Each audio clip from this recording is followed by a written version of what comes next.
ఒక్కసారి చూడండి, ఇక్కడ యూపీఎస్సీ ఇన్ఫినిటీ ప్రోగ్రామ్ అనేది మనం లాంచ్ చేయడం జరిగింది. అయితే దీంట్లో మీకు GS prelims plus mains, NCERT foundation, current affairs, CSAT, prelims test series and mains answer writing courses అన్నీ కూడా యూపీఎస్సీ ఇన్ఫినిటీలో భాగంగా వస్తాయి. బోత్ మీకు లైవ్ ప్లస్ రికార్డింగ్ క్లాసెస్ అనేవి ఉంటాయి. అయితే ఫీజు అనేది 60,000 రూపీస్కి మనం ఇవ్వడం జరుగుతుంది with easy EMI option 5,000 per month. అయితే కోర్స్ బ్యూటీనెస్ ఏంటి అంటే మీకు లైఫ్ టైం వ్యాలిడిటీ అనేది ఉంటుంది. సో దట్ టెస్ట్ సిరీస్ అనేవి రెగ్యులర్గా రాయగలరు, ఆన్సర్ రైటింగ్ కూడా రాయగలరు, కరెంట్ అఫైర్స్ కూడా మీకు అవైలబుల్గా ఉంటుంది. అండ్ ఈ ప్రోగ్రామ్ గురించి మీకు ఏ డౌట్ ఉన్నా సరే, ఒకవేళ డెమో సెషన్స్ కూడా చూడాలి అనుకున్నా you can simply call to this number 7893899553. అయితే అమెండ్మెంట్ ఆఫ్ ది కాన్స్టిట్యూషన్ అనే దానికి వెళ్ళే ముందు, అయితే ఇండియా లాంటి డెమోక్రటిక్ కంట్రీస్లో కాన్స్టిట్యూషన్ బేసిస్ మీద కంట్రీస్ అనేవి రన్ అవుతున్నాయి చాలా వరకు కూడా. For example if you take United states of America కానీ ఆర్ ఫ్రాన్స్ కానీ ఇట్లాంటి కంట్రీస్ తీసుకున్నా వాళ్ళ కాన్స్టిట్యూషన్ బేసిస్ మీద కంట్రీస్ అనేవి రన్ అవుతున్నాయి. అయితే కాన్స్టిట్యూషన్స్ అనేవి ఎలా తయారు చేస్తారు? అయితే మోస్ట్ ఆఫ్ ది కాన్స్టిట్యూషన్స్ అన్నీ కూడా ఎప్పుడైతే ఏ కంట్రీకి అయితే డెమోక్రసీ కానీ ఫ్రీడమ్ కానీ వచ్చిందో అప్పుడే వాళ్ళ కాన్స్టిట్యూషన్ని వాళ్ళు డిజైన్ చేసుకోవడం జరిగింది. ఫర్ ఎగ్జాంపుల్ ఇండియన్ కాన్స్టిట్యూషన్ తీసుకుంటే 1947 ఇండిపెండెన్స్ వచ్చిన తర్వాత మనం కాన్స్టిట్యూయెంట్ అసెంబ్లీ అనేది పెట్టుకొని కాన్స్టిట్యూషన్ డ్రాఫ్ట్ అనేది తయారు చేసుకుని డిస్కషన్ చేసుకొని 1951 నుంచి ఇంప్లిమెంటేషన్ అనేది చేసుకుంటున్నాం. అంటే అరౌండ్ 1950s. అయితే 1950s అనే టైం బేసిస్ మీద మనకి కాన్స్టిట్యూషన్ ప్రొవిజన్స్ అనేవి తయారు చేశారు. అర్థమవుతుందా? అంటే ఆ పరిస్థితులు బట్టి, ఆ టైం యొక్క వాస్తవిక పరిస్థితులను బట్టి కాన్స్టిట్యూషన్ని డిజైన్ చేయడం అనేది జరిగిందనమాట. క్లియర్? అయితే 1950స్లో ఉన్న కండిషన్ అనేది ఇప్పుడు 2020s తర్వాత కండిషన్ అనేది పూర్తిగా చేంజ్ అయింది. దాదాపుగా 70 years ప్లస్ తర్వాత కండిషన్స్ అనేవి సేమ్ ఉండవు. అవునా? ఈవెన్ అమెరికన్ కాన్స్టిట్యూషన్ తీసుకున్న వాళ్ళ ఫ్రీడమ్ మూవ్మెంట్ తర్వాత, క్లియర్, 1784 తర్వాత వాళ్ళ కాన్స్టిట్యూషన్ని డిజైన్ చేయడం జరిగింది, అంటే 1800s. సో రఫ్లీ 220 years ప్లస్ అనేది వాళ్ళ కాన్స్టిట్యూషన్కి ఉంది. అయితే ఈ కాన్స్టిట్యూషన్స్ ఎప్పుడూ కూడా ఎక్కడ చూసినా, ఏ కంట్రీలో చూసినా సరే ఆ కంట్రీ యొక్క ఆ టైం యొక్క వాస్తవిక పరిస్థితులు బట్టి కాన్స్టిట్యూషన్ని డిజైన్ చేయడం జరుగుతుంది. అయితే ఈ కాన్స్టిట్యూషన్ అనేది ఎప్పటికీ రిలవెన్సీలో ఉండాలి అంటే దానికి మోడిఫికేషన్ ఎబిలిటీ, మోడిఫయింగ్ ఎబిలిటీ అనేది ఉండాలన్నమాట. క్లియర్? మోడిఫయింగ్ ఎబిలిటీ ఉంటేనే ఈ కాన్స్టిట్యూషన్ యొక్క రిలవెన్సీ అనేది ఎప్పటికీ ఉంటుందన్నమాట. ఫర్ ఎగ్జాంపుల్ 1950స్లో మనం చూసుకున్నట్లయితే అప్పటికి కొన్ని ప్రాక్టీసెస్ అనేవి, ఎటువంటి సోషల్ ప్రాక్టీసెస్ అయితే కానివ్వండి, ఫర్ ఎగ్జాంపుల్ డిస్క్రిమినేషన్ కానీ ఇట్లాంటివన్నీ చాలా ఎక్కువగా ఉండేవి. అండ్ రిజర్వేషన్ నెసెసిటీస్ కూడా చాలా ఎక్కువగా ఉండేది. సో అప్పుడు వాస్తవిక పరిస్థితులు బట్టి కొన్ని కండిషన్స్ అనేవి ఉండేవి. అవి క్రమేపీ తగ్గుతూ వస్తున్నాయి. అవునా? అవి క్రమేపీ తగ్గుతూ వస్తున్నాయి. ఆ డిస్క్రిమినేషన్స్ అనేవి తగ్గుతున్నాయి. అండ్ రిజర్వేషన్ బెనిఫిట్స్ అనేవి అట్లీస్ట్ కొంతమంది పీపుల్కి ఇంకా చేరుతున్నాయి, ఇంకా చేరాలి. రైట్? సో అయితే వాటి బట్టి చేంజెస్ అనేవి రిక్వైర్మెంట్. ఫర్ ఎగ్జాంపుల్ 1950లో the concept of EWS reservation అనేది లేదు. రైట్? బట్ 2020స్లో ఈడబ్ల్యూఎస్ రిజర్వేషన్ అనేది నెసెసిటీ అని ఫీల్ అయ్యి దీన్ని కాన్స్టిట్యూషనల్ అమెండ్మెంట్ చేసి కాన్స్టిట్యూషన్లో ఈడబ్ల్యూఎస్ రిజర్వేషన్ అనేది యాడ్ చేయడం జరిగింది. అంటే ఏం చేస్తున్నాం? కాన్స్టిట్యూషన్ని మోడిఫై చేస్తున్నాం. ఎందుకు కాన్స్టిట్యూషన్ని మోడిఫై చేస్తున్నాం? ఎందుకంటే ఇప్పటి వాస్తవిక పరిస్థితులను బట్టి చేంజెస్ అనేవి చాలా ఇంపార్టెంట్ కాబట్టి. అవునా? సో దీంతో మనకి ఏమర్థం అవుతుంది? కాన్స్టిట్యూషన్స్ అనేవి ఎవరు రిలవెంట్గా ఉండాలి అంటే వాటిని అమెండ్మెంట్ చేసే పద్ధతి అనేది ఉండాలి. క్లియర్? సో ఆ కండిషన్స్, ఆ సోషియో ఎకనామిక్ కండిషన్స్ బట్టి కాన్స్టిట్యూషన్ని చేంజ్ చేసుకుంటూ ఉంటేనే కాన్స్టిట్యూషన్ యొక్క ఇంపార్టెన్స్ కానీ రిలవెన్స్ కానీ కాన్స్టిట్యూషన్కి ఉంటుందన్నమాట. రైట్? అలానే ఇండియన్ కాన్స్టిట్యూషన్ కూడా like any other constitution like USA కానీ ఫ్రాన్స్ కానీ కాన్స్టిట్యూషన్స్ లానా ఇండియన్ కాన్స్టిట్యూషన్ కూడా చేంజింగ్ కండిషన్స్ అండ్ నీడ్స్ బట్టి ఇండియన్ కాన్స్టిట్యూషన్ని చేంజ్ చెయ్యొచ్చు. క్లియర్? అయితే ఆ ప్రొసీజర్ని మనం కాన్స్టిట్యూషనల్ అమెండ్మెంట్ ప్రొసీజర్ అని అంటామన్నమాట. అది ఎట్లా చేస్తాము, ఏం చేస్తాము, ఎలా చేస్తాము అనేది డిస్కస్ చేద్దాం. బట్ ఆ ప్రొసీజర్ని కాన్స్టిట్యూషనల్ అమెండ్మెంట్ ప్రొసీజర్ అని అంటాం.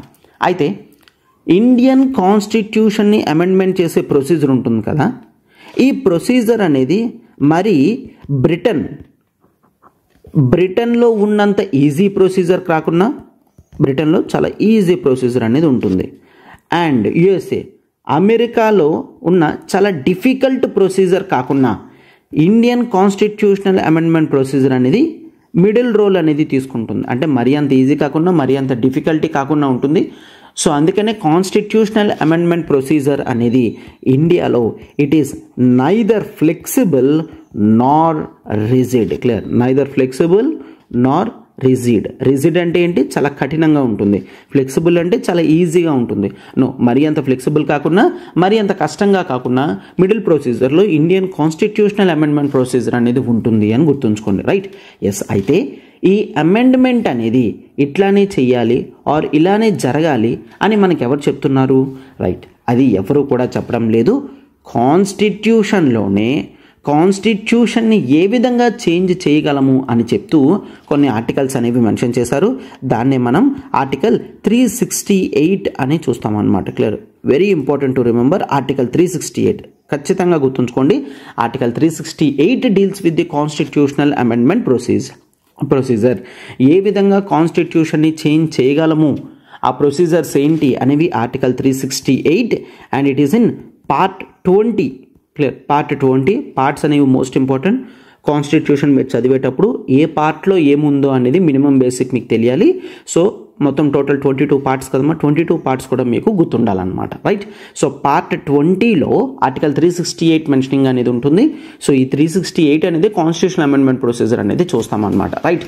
అయితే ఈ పవర్ అనేది చూసుకున్నట్లయితే కేవలం ఆర్టికల్ 368 పార్లమెంట్కి మాత్రమే ఇవ్వడం జరిగిందనమాట. క్లియర్? పార్లమెంట్కి మాత్రమే ఇవ్వడం జరిగింది. స్టేట్ లెజిస్లేటివ్ అసెంబ్లీస్కి కాన్స్టిట్యూషన్ అమెండ్మెంట్ చేసే ప్రొసీజర్ అనేది ఏ విధంగా కూడా ఉండదు. సో కేవలం పార్లమెంటరీ ప్రాసెస్తో మాత్రమే కాన్స్టిట్యూషన్ని మనం అమెండ్ చేయగలం అన్నమాట. Clear? It clearly states that ఏమని చెప్తుందంట? పార్లమెంట్ మే అంటే పార్లమెంట్ ఒకవేళ రిక్వైర్మెంట్ని ఫీల్ అయితే మే in exercise of its constituting powers అంటే ఏంటి? కాన్స్టిట్యూంట్ పవర్స్ అంటే నథింగ్ బట్ పార్లమెంటే కదమ్మా బిల్స్ అనేవి తీసుకొస్తుంది. సో లెజిస్లేషన్ చేసే కెపాసిటీ అనేది పార్లమెంట్ ఉంటుంది కదా. లెజిస్లేషన్ చేసే కెపాసిటీనే కాన్స్టిట్యూయెంట్ పవర్స్ అని అంటాం. ఎస్, పార్లమెంట్కి on the basis of it's constituent powers it can amend. ఇది కాన్స్టిట్యూషన్ని అమెండ్ చేయగలది.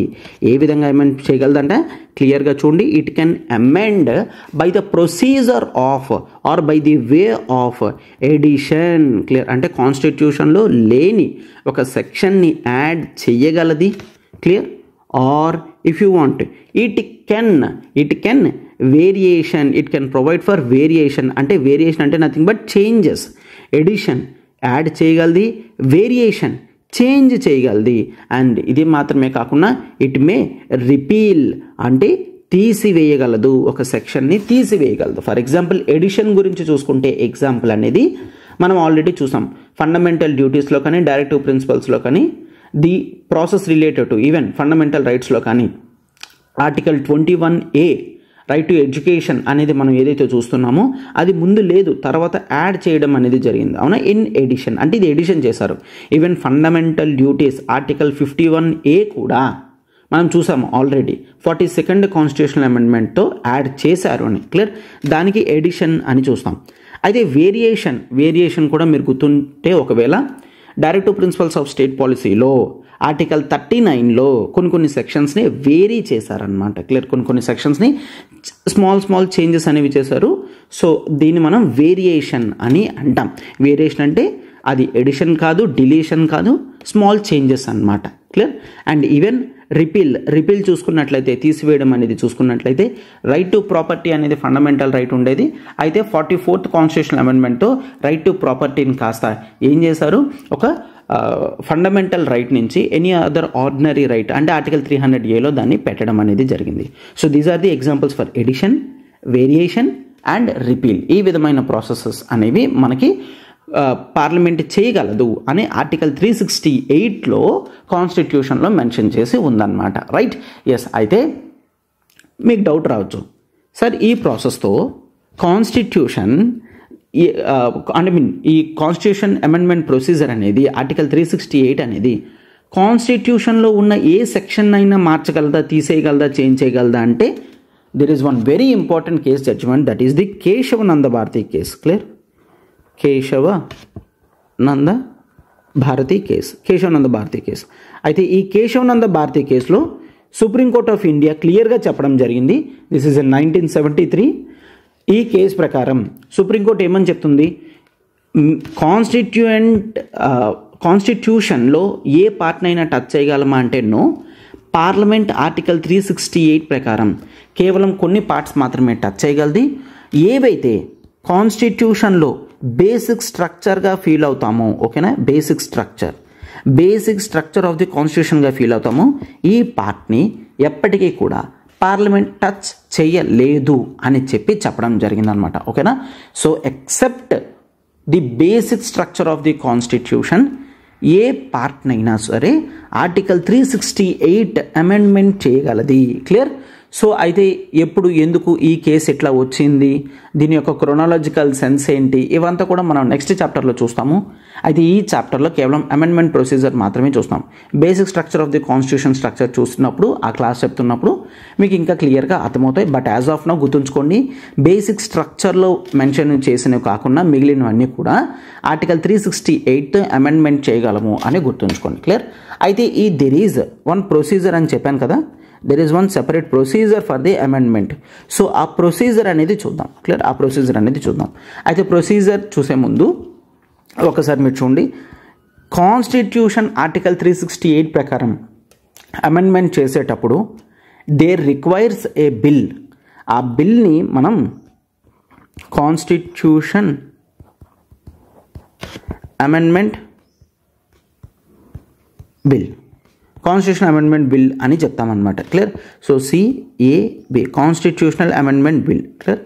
కాన్స్టిట్యూషనల్ అమెండ్మెంట్ బిల్ అని చెప్తాం. అంటే ఈ బిల్ అనేది చేంజెస్ చేస్తుంది. ఎందుకంటే పార్లమెంట్లో ఒకటి పాస్ అవుతుంది అంటే either that should be in the form of bill అని చూస్తాం. క్లియర్. అది ఒక బిల్ ఫామ్లో ఉన్నప్పుడు మాత్రమే ఆ బిల్ అనేది యాక్ట్ కింద అవుతుందన్నమాట. సో ఇనీషియల్గా ఏముండాలి, కాన్స్టిట్యూషనల్ అమెండ్మెంట్ బిల్ అనేది ఉంటుందన్నమాట. రైట్. ఈ కాన్స్టిట్యూషనల్ అమెండ్మెంట్ బిల్ అనేది ఎక్కడ ఇంట్రడ్యూస్ చేస్తామో that is very simple, that is in పార్లమెంట్లో కాన్స్టిట్యూషనల్ అమెండ్మెంట్ బిల్ అనేది ఇంట్రడ్యూస్ చేయాలి. గుర్తుంచుకోండి, కాన్స్టిట్యూషనల్ అమెండ్మెంట్ బిల్ అనేది స్టేట్స్లో ఇంట్రడక్షన్ చేసే పవర్ అనేది లేదు. కాన్స్టిట్యూషనల్ అమెండ్మెంట్ బిల్ అనేది కేవలం పార్లమెంట్లో మాత్రమే ఇంట్రడక్షన్ చేయాల్సి ఉంటుంది. అయితే పార్లమెంట్లో కూడా చూసుకున్నట్లయితే సార్ ఎవరు దీన్ని ఇంట్రడ్యూస్ చేయగలరు, ఎవరైనా ఇంట్రడ్యూస్ చేయగలరు. అంటే దీన్ని ఒక మినిస్టర్ అయిన గవర్నమెంట్ సభ్యుడైనా ఇంట్రడ్యూస్ చేయగలరు. Or even a private member అంటే ఎవరు, మినిస్టర్ కాని వాళ్ళందరూ కూడా ప్రైవేట్ మెంబర్స్ అనమాట. మినిస్టర్స్ కాని వాళ్ళందరూ కూడా ప్రైవేట్ మెంబర్స్. ఒక మినిస్టర్ అయినా ఇంట్రడ్యూస్ చేయగలడు, ఆర్ ఒక ప్రైవేట్ మెంబర్ అయినా ఇంట్రడ్యూస్ చేయగలడు. అండ్ మరొకటి మోస్ట్ ఇంపార్టెంట్ ఏంటంటే, ఇట్లా ఇంట్రడ్యూస్ చేసేటప్పుడు ప్రయర్ పర్మిషన్ ఆఫ్ ప్రెసిడెంట్ అనేది అస్సలు అవసరమే లేదు. ప్రయర్ పర్మిషన్ ఆఫ్ ప్రెసిడెంట్ యొక్క ప్రయర్ పర్మిషన్ అనేది అవసరం లేదు. గుర్తుంచుకోండి. ఎందుకంటే మనం కొన్ని బిల్స్ గురించి మాట్లాడుకుంటున్నప్పుడు పార్లమెంట్లో మీకు ఇంకా క్లియర్గా వస్తాయి. కొన్ని బిల్స్ని ఇంట్రడ్యూస్ చేసే ముందు ప్రెసిడెంట్ యొక్క ప్రయర్ పర్మిషన్ అనేది తీసుకోవడం చాలా ఇంపార్టెంట్. బట్ కాన్స్టిట్యూషన్ని అమెండ్మెంట్ చేసేటప్పుడు ప్రెసిడెంట్ యొక్క ప్రయర్ పర్మిషన్ అనేది అవసరం లేదు. అంటే దీంతో మనకి ఇక్కడ ఏమర్థమవుతుంది, కాన్స్టిట్యూషన్ని అమెండ్మెంట్ చేసేటప్పుడు ద రోల్ ఆఫ్ ప్రెసిడెంట్ అనేది చాలా తక్కువ అని గుర్తుంచుకోండి. అంతే కదా. సో ఇతని యొక్క ప్రయర్ పర్మిషన్ అవసరం లేదంటే అతని రోల్ అనేది చాలా తక్కువ అని అర్థం అన్నమాట. రైట్. అండ్ ఇది మాత్రమే కాదు, చూడమ్మా. సో జనరల్ బిల్స్లో ఎప్పుడైనా పార్లమెంట్ ఒక హౌస్కి వేరే హౌస్కి ప్రాపర్ సింక్ అనేది దొరకట్లేదు అంటే what they will go under article 108, that is the joint house. Clear. So వీళ్ళు దేనికి వెళ్తారు, జాయింట్ మీటింగ్కి వెళ్ళడం జరుగుతుందన్నమాట. అవునా. అయితే ఈ జాయింట్ హౌస్ మీటింగ్ అనేది చూసుకున్నట్లయితే ఆర్డినరీ బిల్స్లో జాయింట్ హౌస్ జాయింట్ సిట్టింగ్ అనేది క్లియర్గా ఆర్టికల్ 108లో మెన్షన్ చేయడం జరిగింది. ఈ జాయింట్ సిట్టింగ్తో బిల్స్ అనేవి పాస్ చేయడం జరుగుతుంది. బట్ గుర్తుంచుకోండి, కాన్స్టిట్యూషనల్ అమెండ్మెంట్ బిల్కి ఏ విధంగా కూడా జాయింట్ సిట్టింగ్ అనేది ఉండదు. అంటే ఫర్ ఎగ్జాంపుల్ లోక్సభలో ఇంట్రడ్యూస్ చేస్తే రాజ్యసభలో సెపరేట్గా పాస్ అవ్వాల్సిందే, రాజ్యసభలో ఇంట్రడ్యూస్ చేస్తే లోక్సభలో సెపరేట్గా పాస్ అవ్వాల్సిందే, అంతే తప్ప రెండు హౌసెస్ కూడా ఆర్టికల్ 108 ప్రకారం కూర్చోబెట్టి జాయింట్ సిట్టింగ్లో పాస్ చేస్తాము అంటే అవ్వదు. అంటే ఇక్కడ గుర్తుంచుకోండి, ఇక్కడ మీరు ఒకటి first one that is constitutional amendment bill అనేది పార్లమెంట్లోనే ఇంట్రడ్యూస్ చేయాలి. బట్ దాన్ని ఎవరైనా ఇంట్రడ్యూస్ చేయొచ్చు, మినిస్టర్ అయినా ప్రైవేట్ మెంబర్ అయినా. ప్రయర్ పర్మిషన్ ఆఫ్ ప్రెసిడెంట్ అవసరం లేదు. జాయింట్ సిట్టింగ్ అనేది దీనికి ఉండదు. క్లియర్. బట్ ప్రొసీజర్ మాత్రం చూసుకున్నట్లయితే కాన్స్టిట్యూషనల్ అమెండ్మెంట్ బిల్ పాస్ అవ్వాలి అంటే they requires the majority of the total membership. Clear. Majority of the total membership. Total membership ఎంత ఉందో ఆ మెజారిటీ అనేది మినిమం ఉండాలి. Majority of the total membership పూర్తి మెజారిటీ అనేది ఉండాలి. టోటల్ మెంబర్షిప్లో మెజారిటీ అనేది ఉండాలి. ప్లస్ 2/3 ప్రెజెంట్ అండ్ ఓటింగ్ ఎవరైతే ఉన్నారో ఉన్న వాళ్ళల్లో 2/3 ప్రెజెంట్ అండ్ ఓటింగ్ అనేది జరగాలి. ఇది కంప్లీట్ అయినప్పుడు మాత్రమే కాన్స్టిట్యూషన్లో కొన్ని సెక్షన్స్ని మనం చేంజ్ చేయగలము అని గుర్తుంచుకోండి. ఫర్ ఎగ్జాంపుల్ జనరల్గా మెజారిటీ అంటే ఏంటి? జనరల్గా మెజారిటీ అంటే మీకు ఎగ్జాంపుల్ ఇస్తున్నాను. సో ఉన్న వాళ్ళలో ఫర్ ఎగ్జాంపుల్ ఒక హౌస్ ఉంది, లెట్స్ టేక్ లోక్సభలో లెట్స్ టేక్ 300 మెంబర్స్ ఉన్నారు. సో 300 మెంబర్స్లో ఆ రోజు పార్లమెంట్ సెషన్లో కేవలం 100 మెంబర్సే వచ్చారు. అయితే ఈ 100 మెంబర్స్లో 51 మెంబర్స్ యాక్సెప్ట్ చేస్తే దాన్ని సింపుల్ మెజారిటీ అంటాం. సార్ అదేంటి సార్ 300 మెంబర్స్లో 51? ఆ రోజు మరి హౌస్కి కేవలం 200 మెంబర్స్ ఆబ్సెంట్ అవ్వడం జరిగింది, 100 మెంబర్స్ వచ్చారు. సో ఈ 100 మెంబర్స్లో 51 మెంబర్స్ యాక్సెప్ట్ చేస్తే దాన్ని మనం సింపుల్ మెజారిటీ అని చూస్తాం. బట్ ఇక్కడ చూడమ్మా, majority of the total membership and 2/3 of present and voting ఏదైతే ఉందో దీన్ని మనం స్పెషల్ మెజారిటీ అని అంటాము. ఏమంటాము? స్పెషల్ మెజారిటీ అంటాం. ఎస్, కాన్స్టిట్యూషన్ని స్పెషల్ మెజారిటీ ఆర్టికల్ 368లో స్పెషల్ మెజారిటీ గురించి మెన్షన్ చేసి ఉందన్నమాట. అయితే టోటల్ మెంబర్షిప్ అంటే ఏంటో ఇదే ఎగ్జాంపుల్ కంటిన్యూ చేద్దాం. సో స్పెషల్ మెజారిటీలో మాత్రం ఒకవేళ 300 మెంబర్స్ అనుకోండి, అయితే ఆ రోజు లెట్స్ టేక్ 250 మెంబర్స్ వచ్చారు, రైట్? సో 250 మెంబర్స్లో ఆ రోజు లెట్స్ టేక్ 190 మెంబర్స్ యాక్సెప్ట్ చేశారు. సో ప్రెజెంట్ అండ్ ఓటింగ్ వేశారు, అందరూ కూడా ఎస్ యాక్సెప్ట్ చేశారు అనుకోండి. అప్పుడు ఈ బిల్ అనేది మనకి ఏమవుతుంది? పాస్ అయినట్టు అనమాట. స్పెషల్ మెజారిటీ ప్రకారం పాస్ అయినట్టు. ఎందుకు? ఇప్పుడు ఈ 190 అనేది majority of the total membership ఎంత? 300లో మెజారిటీ ఎంత? 151. అంటే 151 అనేది మనకి ఇక్కడ సాటిస్ఫై చేస్తుంది. ప్రెజెంట్ అండ్ ఓటింగ్ ఎంత? ప్రెజెంట్ 250 అయ్యారు, ఓటింగ్ 250 వేశారు. అందులో మోర్ దాన్ 2/3, 190 అనేది more than 2/3 of 250. So total majority 151 దాటే ఉంది. 190 నెంబర్ అనేది 250లో కూడా 190 అనేది 2/3 క్రాస్ అయ్యి ఉంది. అప్పుడు దీన్ని స్పెషల్ మెజారిటీలో పాస్ అయ్యింది అని చెప్తాం. లెట్స్ టేక్ ఒకవేళ ఆ రోజు 300లో కేవలం 100 మెంబర్స్ మాత్రమే ప్రెజెంట్ అయ్యారు, బట్ 90 మెంబర్స్ యాక్సెప్ట్ చేశారు అనుకోండి. క్లియర్. సో 300 మెంబర్స్కి 100 మెంబర్స్ మాత్రమే వచ్చారు, అందులో 90% పీపుల్ అంటే 90 మెంబర్స్ యాక్సెప్ట్ చేశారనుకోండి. ఇప్పుడు ఇక్కడ చూసుకున్నట్లయితే 100లో 2/3 మాత్రమే ఇది సాటిస్ఫై చేస్తుంది తప్ప టోటల్ మెజారిటీలో టోటల్ మెంబర్షిప్లో మెజారిటీని సాటిస్ఫై చేయట్లేదు. ఎందుకు? టోటల్ మెంబర్షిప్ 300, అందులో మెజారిటీ అంటే 151 దాటి ఉండాలి తప్ప 151 కన్నా తక్కువ ఉంటే అది ఫస్ట్ ప్రొవిజన్. అంటే ఏంటి?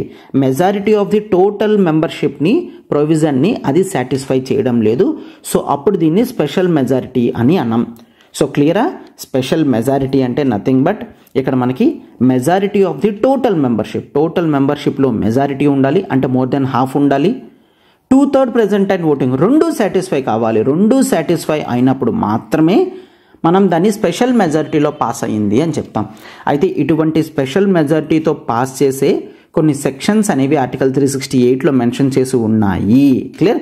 ఎస్. అయితే స్పెషల్ మెజారిటీ మాత్రమే కాకుండా కాన్స్టిట్యూషన్లో ఒకవేళ చూసుకున్నట్లయితే ఎప్పుడైనా ఫెడరల్ ప్రిన్సిపల్స్ అనేవి చేంజ్ అవుతున్నాయంటే గుర్తుంచుకోండి, ఫెడరల్ ప్రిన్సిపల్స్ అనేవి చేంజ్ అవుతున్నాయంటే అప్పుడు సింపుల్ స్పెషల్ మెజారిటీ మాత్రమే కాకుండా, క్లియర్, సింపుల్ స్పెషల్ మెజారిటీ మాత్రమే కాకుండా half of the states ratification అనేది కావాలి. More than half of the states ratification.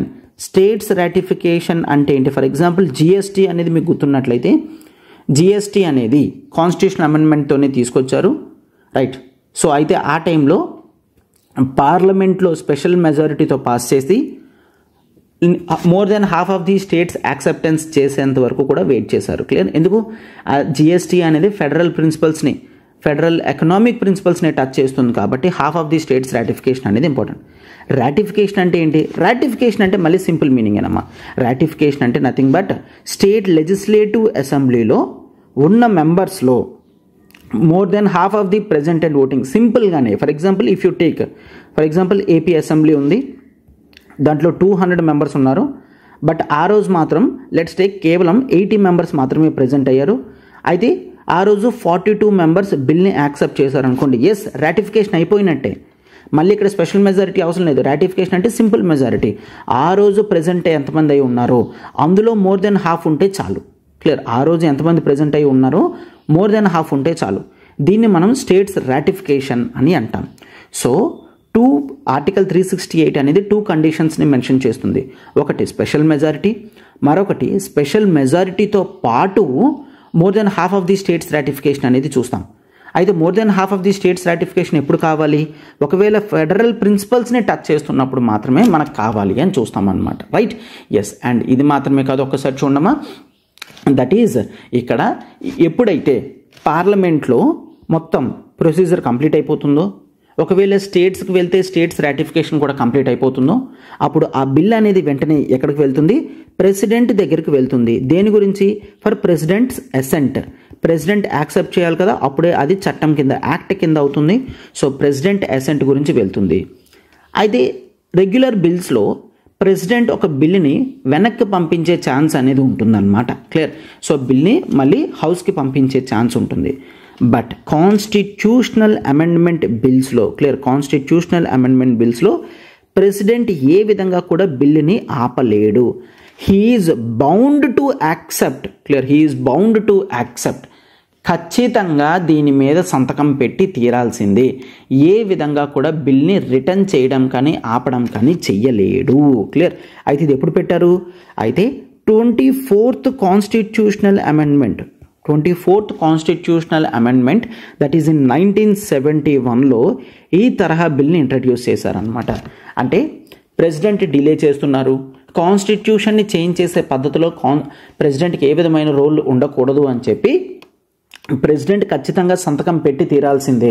Constitutional amendment bill వచ్చిందంటే వెంటనే సంతకం పెట్టి తీరాల్సిందే అన్నట్లుగా 24th కాన్స్టిట్యూషనల్ అమెండ్మెంట్ చేసి 1971లో ఇంట్రడ్యూస్ చేయడం అనేది జరిగిందనమాట. ఓకేనా? This you need to remember. Questions అనేవి ఫ్రేమ్ అవుతాయి. అంటే ప్రెసిడెంట్ ఆపగలడు, నో ప్రెసిడెంట్ ఆపలేడు. ప్రెసిడెంట్ ప్రయర్ పర్మిషన్ కావాలి, నో అవసరం లేదు. జాయింట్ సిట్టింగ్ ఉండొచ్చు, నో జాయింట్ సిట్టింగ్ అనేది ఉండదు. అయితే ఆర్టికల్ 368 ప్రకారం సింపుల్ మెజారిటీతో కాన్స్టిట్యూషన్ని అమెండ్మెంట్ చేయొచ్చు, నో. ఆర్టికల్ 368లో special majority and special majority plus half of the states ratification అనేది చూస్తాం. ఇట్లాంటివన్నీ కూడా బేసిక్ ఫండమెంటల్ అనమాట. We need to know, right. Yes, and next ఇంకా చూసుకున్నట్లయితే ది ఆబ్లిగేషన్ ఆఫ్ ప్రెసిడెంట్ అనేది ఖచ్చితంగా ఉండాలి అని చూసుకుంటున్నాం కదా, రైట్. అండ్ నెక్స్ట్ ఒకసారి చూడమ్మా, ఇది ఎప్పుడైతే ప్రెసిడెంట్ సంతకం పొందుతుందో, అసెంట్ పొందుతుందో, అప్పుడు కాన్స్టిట్యూషనల్ అమెండ్మెంట్ బిల్ కాస్త ఏమవుతుంది? కాన్స్టిట్యూషనల్ అమెండ్మెంట్ యాక్ట్ కింద తయారవుతుంది అనమాట. కాన్స్టిట్యూషనల్ అమెండ్మెంట్ యాక్ట్ కింద తయారవుతుంది. ప్రెసిడెంట్ బిల్ అనేది వెరీ ఫైనల్. సో ప్రెసిడెంట్ ఆ బిల్ మీద సంతకం పెడితే అది వెంటనే యాక్ట్ కింద అవుతుంది. వెంటనే దానికి తగ్గట్టుగా చేంజెస్ అనేవి కాన్స్టిట్యూషన్లో జరిగాయి అని చెప్పి మనం తీసుకుంటాం అనమాట, right. So this is the entire procedure. ఏ విధమైన ప్రొసీజర్స్ ఉంటాయి, ఏ విధమైన కండిషన్స్ ఉంటాయి అనేది చూస్తామన్నమాట. These are very simple. ఏ విధమైన మెజారిటీస్ ఉన్నాయి, జాయింట్ సిట్టింగ్ ఉందా లేదా, ఈ బిల్స్ అనేవి ఎవరు తీసుకొని రాగలరు, పార్లమెంట్లోనే తీసుకొని రాగలమా, స్టేట్లో తీసుకొని రాగలమా, ఇట్లాంటి ప్రొసీజర్స్ అన్నీ కూడా చాలా ఇంపార్టెంట్ అనమాట, రైట్. ఎస్, అయితే మనం ఇప్పుడు అమెండ్మెంట్స్ అనేవి చూసాం కదా.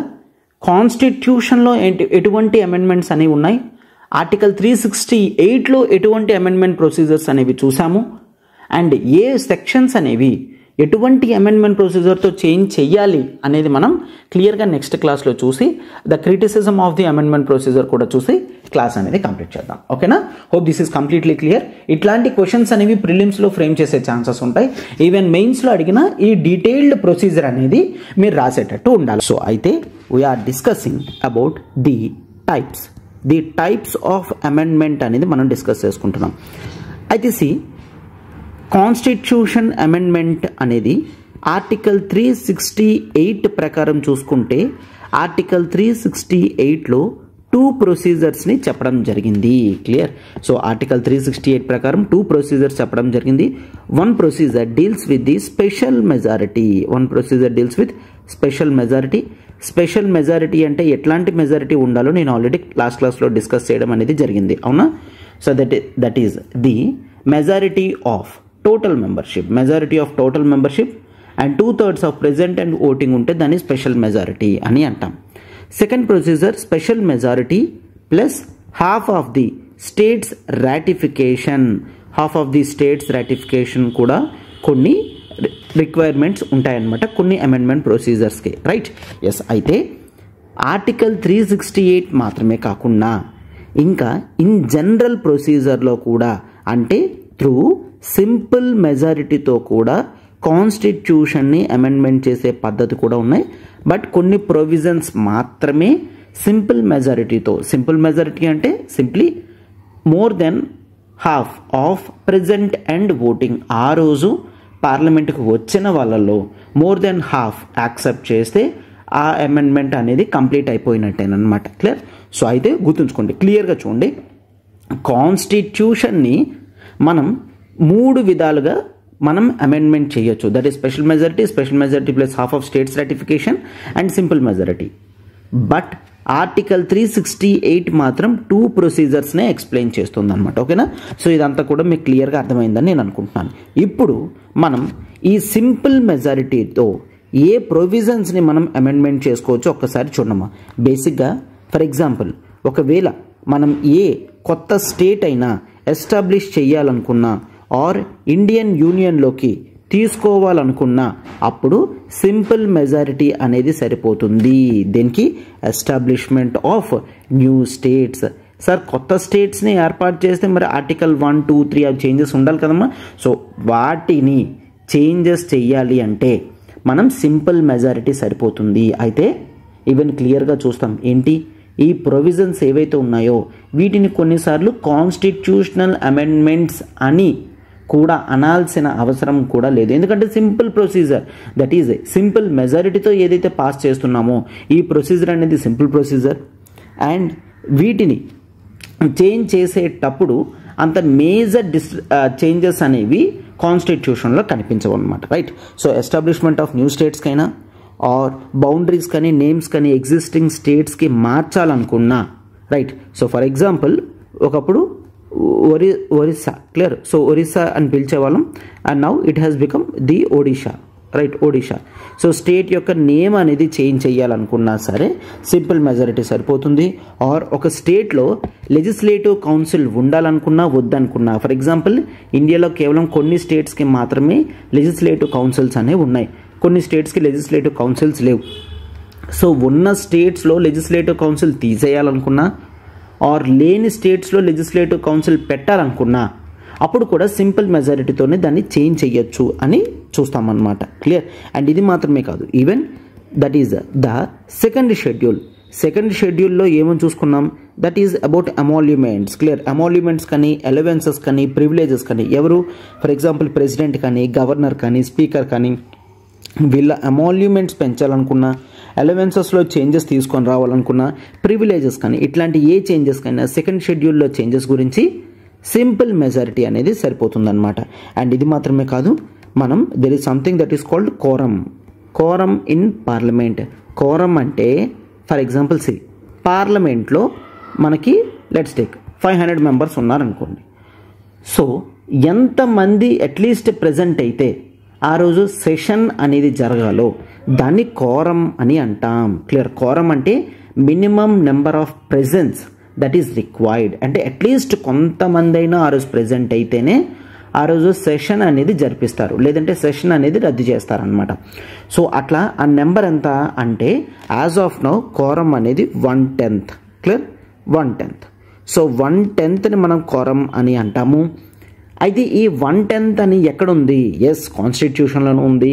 అయితే ఈ 1/10ని 1/5 చేయాలనుకున్నా ఆర్ 1/20th చేయాలనుకున్నా, నెంబర్ అనేది మార్చాలి అనుకుంటే సింపుల్ మెజారిటీతో ఈ నెంబర్ని చేంజ్ చేయగలము. రైట్? సింపుల్ మెజారిటీ సరిపోతుంది అనమాట.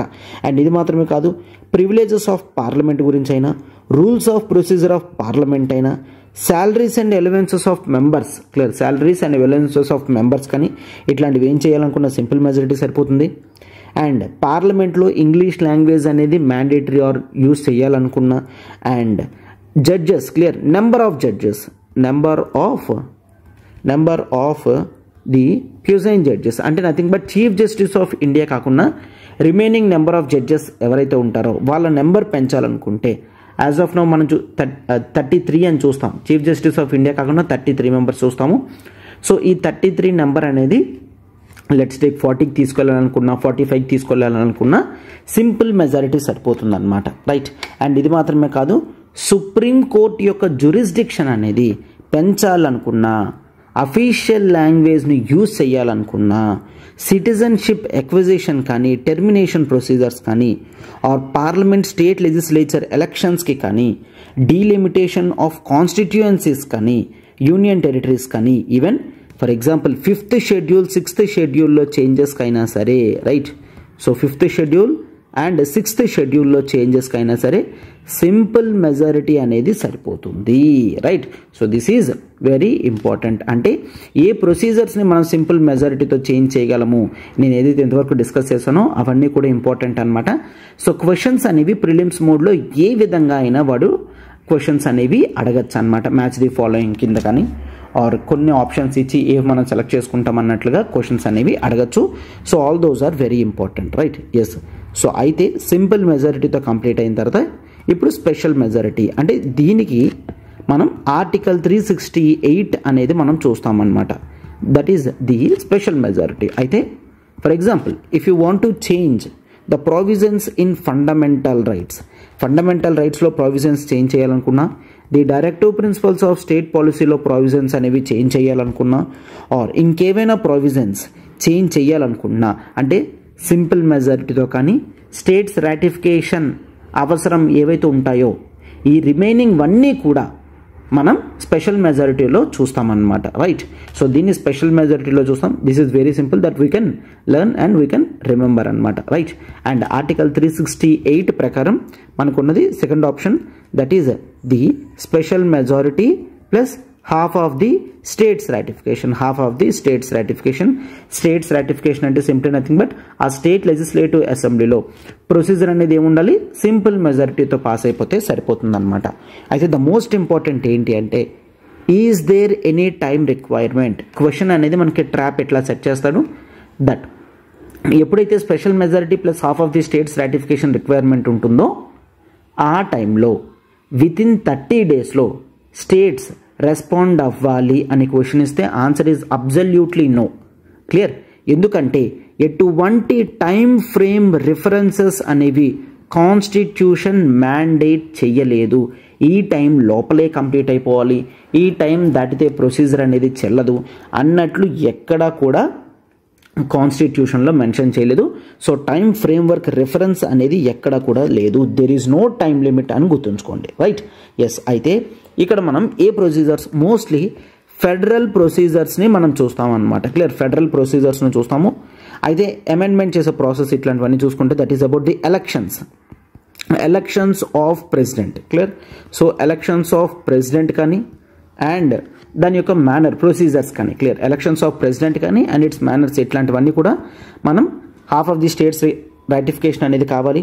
And even executive power of union and state అనేది పెంచాలనుకున్నా తగ్గించాలనుకున్నా ఎగ్జిక్యూటివ్ పవర్స్లో చేంజెస్ గురించి స్టేట్స్ రాటిఫికేషన్ కూడా కావాలి. అండ్ ఇది మాత్రమే కాదు, సుప్రీంకోర్టు హైకోర్టులో ఏవైతే మేజర్ చేంజెస్ తీసుకొస్తామో దానికి స్టేట్స్ రాటిఫికేషన్ అనేది కావాలి. And legislative powers, clear, executive powers అయినా ఈవెన్ లెజిస్లేటివ్ పవర్స్ అయినా సరే చేంజెస్కి మనకి half of the states ratification అనేది కావాలి. అండ్ ఈవెన్ రీసెంట్గా ఎస్టాబ్లిష్ చేసిన బాడీస్ లైక్ జిఎస్టీ లాంటివి తీసుకొని రావాలనుకున్నా ఆర్టికల్ 279A జిఎస్టీ కదా, సో వీటిని చేంజెస్ తీసుకొని రావాలనుకున్నా ఆర్ ఇట్లాంటి బాడీస్ తీసుకొని రావాలనుకున్నా ఖచ్చితంగా half of the states ratification అనేది కావాలి.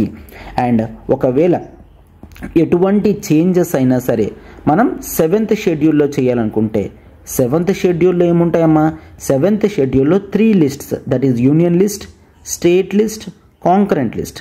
సో ఈ 3 లిస్ట్స్లో right, so union, state, concurrent, ఈ 3 లిస్ట్స్లో చేంజెస్ అనేవి అంటే యూనియన్వి స్టేట్లో పెట్టిన, స్టేట్ని కాంకరెంట్ లిస్ట్స్లో పెట్టిన ఈ లిస్ట్ చేంజెస్ అనేవి చేయాలంటే half of the states ratification అనేది ఉండాలి అని గుర్తుంచుకోండి. అండ్ ఇది మాత్రమే కాదు, that is representation of states in parliament.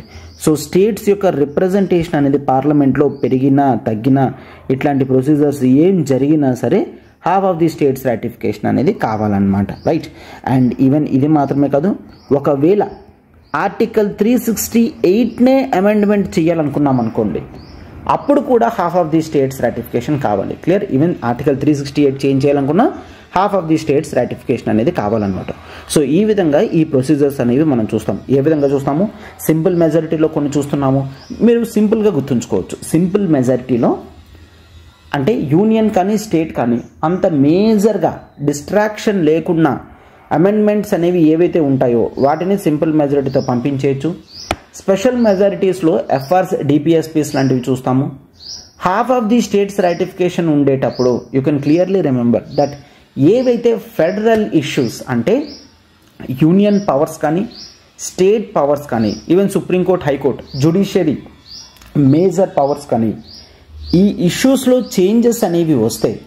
అయితే అండ్ యూనియన్ స్టేట్, కేవలం యూనియన్, కేవలం స్టేట్స్ మాత్రమే కాకుండా బోత్ యూనియన్ అండ్ స్టేట్స్ కలిపి లెజిస్లేటివ్, ఎగ్జిక్యూటివ్, ఫినాన్షియల్ రిలేషన్స్లో ఏమైనా చేంజెస్ తీసుకొని రావాలి అనుకుంటే అప్పుడు half of the states ratification అనేది ఇంపార్టెంట్. క్లియర్? సో ఈ విధంగా మీరు బ్రాడ్ లెవెల్లో గుర్తుంచుకున్నట్లయితే ఎగ్జామినేషన్లో అట్లీస్ట్ మీరు ఎలిమినేట్ చేయగలరు. లేదు ఈ ప్రొసీజర్ చాలా ఇంపార్టెంట్ కాబట్టి ఇది స్పెషల్ మెజారిటీలో ఉండొచ్చు, ఈ ప్రొసీజర్ చాలా ఇంపార్టెంట్ కాబట్టి special majority plus half of the states ratification ఉండొచ్చు అన్నట్లు మీరు ఆన్సర్ అనేది ఆలోచించి ప్రిలిమ్స్ లెవెల్లో ఎలిమినేట్ చేయగలరు అనమాట, right? Yes. So these are the 3 procedures that we generally see under Article 368 and apart from 368 that is simple majority. So far the amendment, importance of amendment, the types of amendment procedures అన్ని కూడా చూసాం. Now we shall discuss about the criticism, right? So the criticism of the amendment procedure అనేది చూస్తాం. అయితే కొంతమంది criticise చేయడం జరిగింది and last concluding statements కూడా చూద్దాం. అయితే యునైటెడ్ స్టేట్స్ ఆఫ్ అమెరికా లాంటి కంట్రీస్లో కాన్స్టిట్యూషన్ని అమెండ్మెంట్ చేయాలంటే there is the special body that is called the constitutional convention. Constitutional convention అనే బాడీని ఎస్టాబ్లిష్ చేస్తారు. ఆ బాడీ యొక్క డ్యూటీ ఏంటంటే కాన్స్టిట్యూషన్ని అమెండ్మెంట్ చేయడం అన్నమాట. ఆర్ ఇది యుఎస్ఏలో అండ్ రిమైనింగ్ కొన్ని కంట్రీస్లో సెపరేట్ బాడీ ఉంటుంది. దాన్ని మనం కాన్స్టిట్యూషన్, క్లియర్, కాన్స్టిట్యూషనల్ అసెంబ్లీ అని అంటాం. అంటే యునైటెడ్ స్టేట్స్ లాంటి కంట్రీస్లో కాన్స్టిట్యూషనల్ కన్వెన్షన్ అనేది ఉంటుంది. కొన్ని రిమైనింగ్ కంట్రీస్లో కాన్స్టిట్యూషనల్ అసెంబ్లీ అని సెపరేట్ డెడికేటెడ్ బాడీ అనేది కాన్స్టిట్యూషన్ చేంజ్ చేయడానికి ఉంటుంది. బట్ అటువంటి సెపరేట్ డెడికేటెడ్ బాడీస్ అనేవి ఇండియాలో లేవు అనేది ఒక క్రిటిసిజం అన్నమాట. ఓకేనా? సో సెపరేట్ డెడికేటెడ్ బాడీ ఉంటే ఒకవేళ కాన్స్టిట్యూషన్ అమెండ్మెంట్ చేసిన తర్వాత వచ్చే కాన్సిక్వెన్సెస్ కానీ లేటర్ రిఫ్లెక్షన్స్ కానీ ఏ విధంగా ఉంటాయో ఈ బాడీ డీటెయిల్డ్గా స్టడీ చేయగలదు. బట్ ఈరోజు మనకి సెపరేట్ డెడికేటెడ్ బాడీ లేదు. పార్లమెంటే ఈ బాడీస్ కింద యాక్ట్ చేస్తుంది. క్లియర్? సో డిఫరెంట్ కంట్రీస్లో డెడికేటెడ్ బాడీస్ ఉంటున్నాయి, ఇండియాలో డెడికేటెడ్ బాడీ లేదు అనేది మనం ఒక క్రిటిసిజం కింద, మేజర్ క్రిటిసిజం కింద చూస్తామన్నమాట. అండ్ చూడండి, ఇండియన్ కాన్స్టిట్యూషన్ని చేంజ్ చేయాలంటే పవర్ అనేది కేవలం పార్లమెంట్కి మాత్రమే ఇవ్వడం జరిగింది. స్టేట్ లెజిస్లేటివ్ అసెంబ్లీస్కి ఎటువంటి పవర్ అనేది లేదు అనేది మనం చూస్తున్నాం అన్నమాట. అవునా? But if you take United states of America లాంటి కంట్రీస్లో తీసుకున్నట్లయితే ఒకవేళ 2/3 స్టేట్స్ కనుక కాన్స్టిట్యూషన్లో ఏవైనా చేంజెస్ కావాలి అని ఎక్స్పెక్ట్ చేస్తే వాళ్ళందరూ కూడా వాళ్ళ రెస్పెక్టివ్ లెజిస్లేటివ్ అసెంబ్లీస్లో పాస్ చేసి పార్లమెంట్కి పంపిస్తే పార్లమెంట్ ఖచ్చితంగా దాని మీద డిస్కషన్ అనేది చేసి కాన్స్టిట్యూషనల్ అమెండ్మెంట్ ప్రొసీజర్స్ వైపు అడుగులు అనేవి వేయాలి. బట్ ఇండియాలో స్టేట్స్ అసలు ఏ విధమైన ప్రొసీజర్ని కూడా తీసుకోలేరు ఎక్సెప్ట్ వన్ థింగ్. ఆ వన్ థింగ్ ఏంటి అంటే మనం ఇందాక చూసుకున్నాం కదమ్మా, లెజిస్లేటివ్ కౌన్సిల్స్. ఒక స్టేట్లో లెజిస్లేటివ్ కౌన్సిల్ లేదు, దాన్ని కౌన్సిల్ని ఎస్టాబ్లిష్ చేయాలనుకున్నా ఆర్ ఒక స్టేట్లో లెజిస్లేటివ్ కౌన్సిల్ ఉంది, ఆ లెజిస్లేటివ్ కౌన్సిల్ బాడీని తీసేయాలనుకున్నా డిలీట్ చేయాలనుకున్నా మనం ఏమని చెప్పాం సార్, ఇందాక చెప్పారు కదా సింపుల్ మెజారిటీ ఇన్ పార్లమెంట్ అని, రైట్. బట్ అసలు ముందు పార్లమెంట్ దాని మీద డిస్కషన్ అనేది చేయాలి అనుకుంటే రెస్పెక్టివ్ స్టేట్ లెజిస్లేటివ్ అసెంబ్లీ దానికి తగ్గట్లుగా తీర్మానం అనేది పంపించాలి. ఫర్ ఎగ్జాంపుల్ లెట్స్ టేక్ ఆంధ్రప్రదేశ్లో లెజిస్లేటివ్ కౌన్సిల్ ఉంది, రైట్. అయితే ఈ బాడీని తీసేయాలనుకోండి, అప్పుడు ఏం చేస్తుంది, ఆంధ్రప్రదేశ్ లెజిస్లేటివ్ అసెంబ్లీ ఏదైతే ఉందో దీంట్లో తీర్మానం చేస్తారు, ఏపీ స్టేట్ యొక్క లెజిస్లేటివ్ కౌన్సిల్ని క్యాన్సిల్ చేసేయండి అని ఒక తీర్మానం చేసి దాన్ని పార్లమెంట్కి పంపిస్తారు. పార్లమెంట్ అప్పుడు దాని మీద డిస్కషన్ చేసి సింపుల్ మెజారిటీతో యాక్సెప్ట్ చేస్తే అప్పుడు ఆంధ్రప్రదేశ్ యొక్క లెజిస్లేటివ్ కౌన్సిల్ అనేది డిలీట్ అయిపోతుంది. క్లియర్? సేమ్ అదే ప్రొసీజర్లో ఒకవేళ లెజిస్లేటివ్ అసెంబ్లీ పార్లమెంట్కి పంపించి పార్లమెంట్ సింపుల్ మెజారిటీతో యాక్సెప్ట్ చేస్తే మళ్ళీ ఏపీ లెజిస్లేటివ్ కౌన్సిల్ బాడీ అనేది ఎస్టాబ్లిష్ చేయొచ్చు. క్లియర్?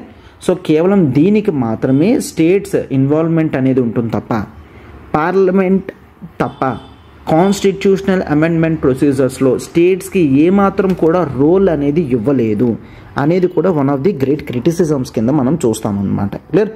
అండ్ గుర్తుంచుకోండి, ఈరోజు కాన్స్టిట్యూషన్ చేంజ్ చేయాలంటే the major part of the constitution అంటే ద నెంబర్ ఆఫ్ ప్రొవిజన్స్ ఎక్కువ సింపుల్ మెజారిటీతో మనం చేంజ్ చేసేయచ్చు.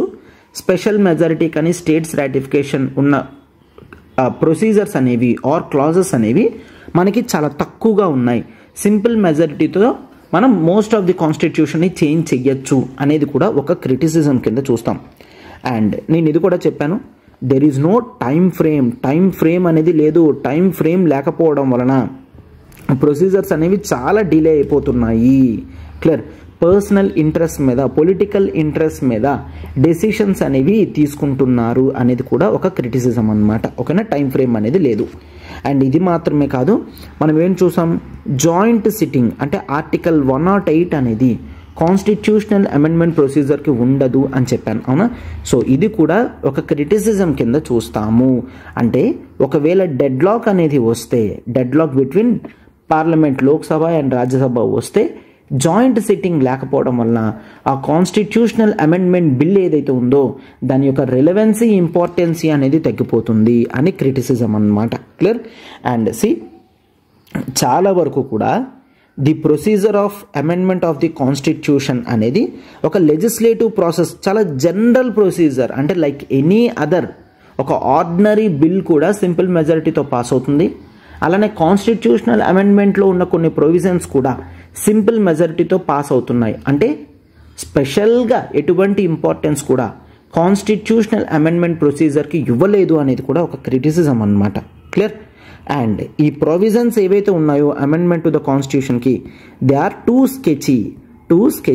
స్కెచీ అంటే దే ఆర్ నాట్ డీటెయిల్డ్ అని. డీటెయిల్డ్గా లేవు, ఏదో నార్మల్గా క్యాజువల్గా రాసినట్టు ఉంది తప్ప డీటెయిల్డ్ డిస్క్రిప్షన్స్ అనేవి అమెండ్మెంట్ ప్రొసీజర్స్కి ఇవ్వలేదు. సో దీని వలన కంటిన్యూస్గా జ్యుడిషియరీ దగ్గరికి వెళ్తున్నారు. సో దీనివలన ప్రొసీజర్స్ అనేవి డిలే అవుతున్నాయి అన్నమాట. సో అందుకనే ఈ క్రిటిసిజమ్స్ అనేవి చూస్తాం. ఏం చూస్తామమ్మా? క్రిటిసిజమ్స్ అనేది సెపరేట్ డెడికేటెడ్ బాడీస్ లాంటివి లేవు. For example United states of అమెరికాలో కాన్స్టిట్యూషనల్ కన్వెన్షన్ అనే బాడీ ఉంటుంది. రిమైనింగ్ కంట్రీస్లో కాన్స్టిట్యూషనల్ అసెంబ్లీ అనేది ఉంటుంది. అండ్ పార్లమెంట్ మాత్రమే ఇండియాలో అమెండ్మెంట్ ప్రొసీజర్ చేయగలదు. But United states of America లాంటి కంట్రీస్లో 2/3 ఆఫ్ స్టేట్స్ రాటిఫై చేసినా సరే ఆ ప్రొసీజర్ అనేది పార్లమెంట్లో ఇనిషియేట్ చేయాలి. క్లియర్? అండ్ స్పెషల్ మనం చూసుకున్నట్లయితే మోస్ట్ ఆఫ్ ది కాన్స్టిట్యూషన్ అంతా కూడా సింపుల్ మెజారిటీతో పాస్ చేసేయచ్చు. ఎటువంటి టైం రెఫరెన్స్ ఫ్రేమ్ అనేది ఇవ్వలేదు. అండ్ జాయింట్ సిట్టింగ్ అనేది కాన్స్టిట్యూషనల్ అమెండ్మెంట్ ప్రొసీజర్కి మనకు పెట్టలేదు and they are not detailed, they are too sketchy అని చూస్తామన్నమాట. రైట్. ఎస్. అయితే ఇన్ జనరల్గా కన్క్లూడింగ్ స్టేట్మెంట్స్ అనేవి చూసుకున్నట్లయితే ఇన్ని డిఫెక్ట్స్ ఏమైనా ఉన్నప్పటికీ కూడా మన అమెండ్మెంట్ ప్రొసీజర్ ఏదైతే ఉందో అది ప్రాపర్గా స్ట్రైకింగ్ బ్యాలెన్స్ అనేది ఉంటుంది. అంటే మరీ అంత ఈజీగా లేదు, మరీ అంత రిజిడ్గా లేదు, ఫ్లెక్సిబుల్గా లేదు, రిజిడ్గా లేదు, స్ట్రైకింగ్ బ్యాలెన్స్ అనేది ఉంది అని చెప్పి కేసీ వియర్ అనే పొలిటికల్ సైంటిస్ట్ చెప్తున్నారనమాట. ఏమని చెప్తున్నారు? ద అమెండ్మెంట్ ప్రొసీజర్ ఏదైతే ఉందో it strikes a good balance అని. It strikes a good balance between దేనికి? That is the procedure of flexible and rigid. అంటే టూ ఫ్లెక్సిబుల్గా ఉంటే ఈజీగా చేంజ్ చేసేయచ్చు అండ్ టూ రిజిడ్గా ఉంటే అవసరానికి తగ్గట్టుగా దీన్ని చేంజ్ చేసుకోలేము. సో అమెండ్మెంట్ ప్రొసీజర్ అనేది ఈ మాత్రం ఫ్లెక్సిబుల్గా రిజిడ్గా ఉండాలి అని చెప్పి K C Wheare political scientist opine చేశారనమాట ద అమెండ్మెంట్ ప్రొసీజర్ మీద. అండ్ అంబేద్కర్ గారు కూడా ఏమని చెప్తున్నారంటే కాన్స్టిట్యూయెంట్ అసెంబ్లీలో మన కాన్స్టిట్యూయెంట్ అసెంబ్లీ అనేది కంప్లీట్గా కాన్స్టిట్యూషన్ అంటే ఇదే, దీంట్లో ఎటువంటి చేంజెస్ కూడా ఫ్యూచర్లో జరగకూడదు అన్నట్టు ఒక ఫైనాలిటీ అనేది మనం పెట్టలేదు. సమయానికి తగ్గట్టుగా అవసరానికి తగ్గట్టుగా మన కాన్స్టిట్యూషన్ అనేది ఇవాల్వ్ అవుతూ ఉండాలి. సో అందుకని దీని ప్రొసీజర్ అనేది చాలా ఏ విధంగా ఉంచాము? ఫెసైల్ ప్రొసీజర్ కింద ఉంచాము అని చెప్తున్నారు. ఫెసైల్ ప్రొసీజర్ అంటే ఒక ఈజీ ప్రొసీజర్, ఒక ఈజీ అండర్స్టాండబుల్ ప్రొసీజర్లోనే అమెండ్మెంట్ అనేది చేసుకునే విధంగా పెట్టడం జరిగింది అని అంబేద్కర్ గారు చెప్తున్నారనమాట. రైట్. సో ఇట్లాగా. అండ్ గ్రాన్వెల్ ఆస్టైన్ గారు కూడా ఏమని చెప్తున్నారంటే మన ఇండియన్ కాన్స్టిట్యూషనల్ అమెండ్మెంట్ ప్రొసీజర్ ఏదైతే ఉందో ఇది చాలా మంచి ప్రొసీజర్. క్లియర్. సో డిఫరెంట్ డైవర్సిటీస్ని, ఆస్పెక్ట్స్ని, కాంప్లికేటెడ్ ప్రొసీజర్స్ని అర్థం చేసుకొని కాన్స్టిట్యూషనల్ అమెండ్మెంట్ ప్రొసీజర్ అనేది తీసుకొచ్చారు అని చెప్తూ గ్రాన్వెల్ ఆస్టైన్ అనే పొలిటికల్ సైంటిస్ట్ కూడా ఒపైన్ చేశారనమాట. So this is the complete issue. Both మనం ఏదైతే డిస్కషన్ చేసుకున్నామో మీకు ప్రిలిమ్స్ లెవెల్లోని అండ్ మెయిన్స్ లెవెల్లో కూడా కంప్లీట్గా హెల్ప్ చేస్తుంది అనమాట. క్లాస్ అయిన తర్వాత ఒక్కసారి మీరు బుక్ ఓపెన్ చేసి చేసినట్లయితే మీకు కంప్లీట్గా లాంగ్ లాస్టింగ్గా గుర్తుండిపోతుంది అనమాట. రైట్.